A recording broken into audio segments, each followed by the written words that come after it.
My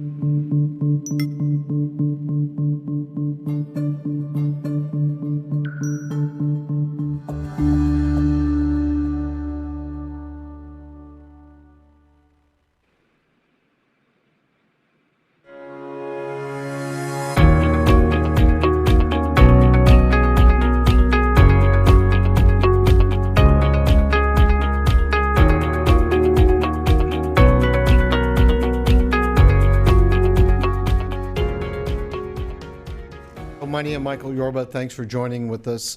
All right, I have Anthony DeLima. He is the global CTO and head of digital transformation for NEORIS, and they are doing something that is just amazing. As a matter of fact, their tagline is really creating your future. Anthony, welcome to the show. Thanks for being here. Michael, pleasure to be here. All right, give us some background on yourself, and then tell us about NEORIS and what you're doing to dynamically change your industry sector, let alone the connecting sectors that work with you. Great. Now, first of all, it's a pleasure to be on your show and kind of share some insights about the company. We are a global services provider. We've been in business for about 18 years.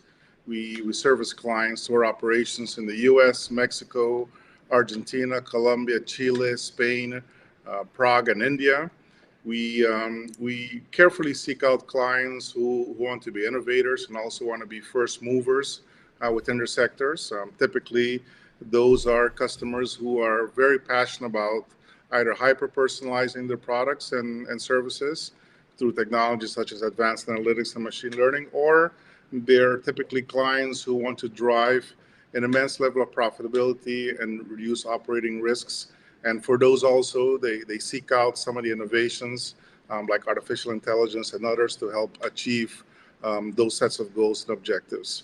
Also, I think that when you look at our clients, we carefully select those clients. We love those clients that are kind of obsessive about having an impact in the world and building communities of loyal customers. We think that that's a big differentiator for customers going forward. So I think that it's a huge market out there. There's lots of opportunities, but that we try to be as selective as we can with those customers or clients that truly want to drive a significant change, either for themselves, their employees, their markets, and the customers they service. Give me some examples of where the machine learning, the artificial intelligence comes into play to take companies from where they were to where they need to be.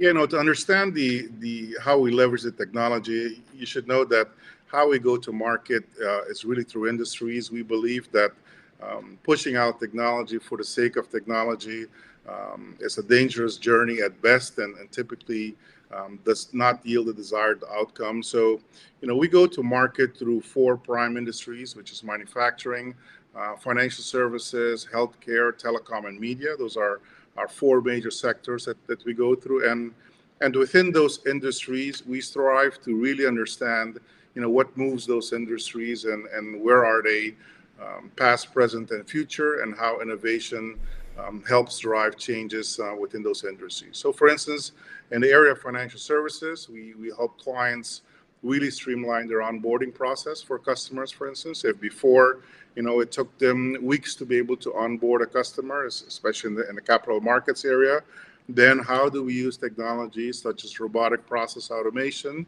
to streamline the onboarding of those customers, make it a much easier process for customers, and quite honestly, also reduce the cost of onboarding customers. So that's one example. The other example is in the consumer packaged goods or manufacturing industry. It's really trying to understand how do we anticipate the customer's demands for products and services, and in that space, we use things like big data and analytics. So I would say that a big differentiator for us is really focusing on that intersection between technology and industry trends, and how do we make sure that we can help have an impact.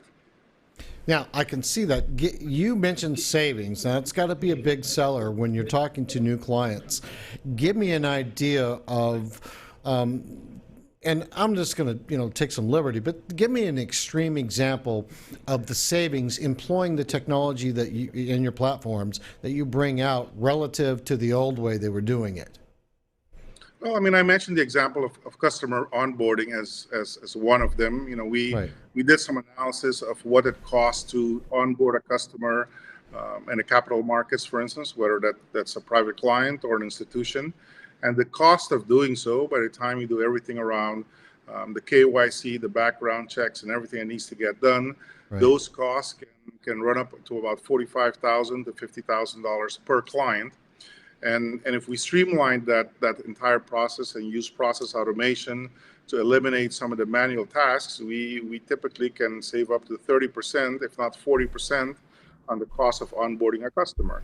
You know, at the same time, if you look in the manufacturing space and everything around warehouse management, if we can better anticipate what the end customer's requirements are for products and services, then ultimately, you know, what we keep in inventory and which products and that we manufacture at which point in time becomes a lot more of a sophisticated process. So I would say across all industries, we see a significant impact of AI in terms of bringing down the operating costs. But interestingly, though, while cost is a big driver, I would say that in more cases, we see clients really focusing around how do we achieve that hyper-personalized experience for our customers. So rather than just looking at profitability, it's how do we really look at top-line growth, and how do we make sure that we can, you know, leverage some of these new technologies to reach customers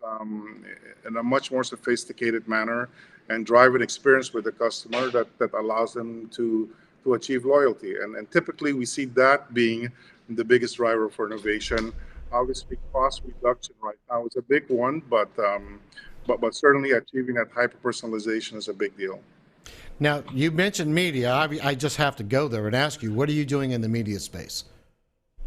Well, and you know, in the media space, one of the big things that we help customers achieve, that we help our clients achieve, is how do we reduce churn for customers, both in telecom and media. You know, we see that there's two big challenges. On one end is how to make sure that we have a consistent 360 customer view that about, you know, which products and services they buy from the telecom and media space. And at the same time, how do we reduce the churn of losing a customer to go from one media outlet to the other? You know, and to the extent that we can use big data analytics to look at all the dimensions of how customers interact with the telecom and media space, we will help, and we do help customers reduce that churn, which can have a significant impact, obviously, on an ongoing profitability. And every time you churn a customer and you have to onboard a new one, that has a significant cost to that, and obviously you lose the opportunity to cross-sell products as well. So it's mostly around reducing customer churn and also making sure that we have a 360 view of what that customer buys, how they buy, where they buy, and being able to anticipate those so we can help delight the customers. Now, tell me, what are you going to do to take this customer or take this company, take your company into the next level? Where are you guiding this? Well, you know, again, it's the guide for us is really being driven by where the industries are going around those four dimensions, right? So I think that, you know, we are passionate about the technologies. We are passionate about things like machine learning and artificial intelligence, big data analytics. Those are some core competencies that we are driving. But for us, it's really understanding where the industries are going. If you look at manufacturing and everything around 3D printing and be able to anticipate customer demands, that's shifting the entire supply chain, which will bring about significant challenges for the end manufacturer and to get those products to their customers in the most efficient manner. So for us, it's really having a deep understanding of where the industry is going that will drive a significant change. Well, that's where I was driving with this, because with the artificial intelligence that you're employing, it's generally to be able to be ahead of the curve. Where is it going to be next week? Where's it going to be next year? And I was wondering what you're doing with that kind of technology for your company, for where you see industry sectors going, because that's got to be some serious insight that most people wouldn't have had they not employed your technology. That's what I'm getting from this. Yeah, and the challenge for us is, how do we make sure that we don't run too far ahead with the innovation?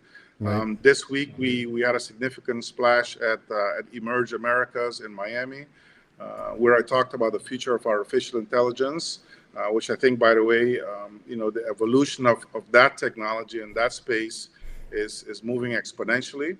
Now, how do you make sure you don't run ahead and then not being able to provide or being able to identify specific business outcomes that by applying that technology companies can achieve? So for us, is having a very laser sharp focus around what the business outcomes are that technology will bring, being able to articulate that clearly and make sure that for every solution that we're working on, that there's something that comes out of that. And if we can articulate that, then the risk is that we're working on what we call it cool technology that in the end either does not have a linkage to a specific use case or will not yield a set of outcomes that the business will want to achieve. Brilliant. All right, Anthony, thank you so much for being a guest on the show. I can't wait for you to come back. We could talk more about your technology and some of the use cases that that you've developed, so that people can get a broader spectrum understanding of how this affects them and why they should engage with you. It'll be a pleasure. Look forward to it. My pleasure. And stick around after the interview. I've got some people I want to introduce to you. It just came to my mind. All right? Sounds great. Thanks. You're welcome.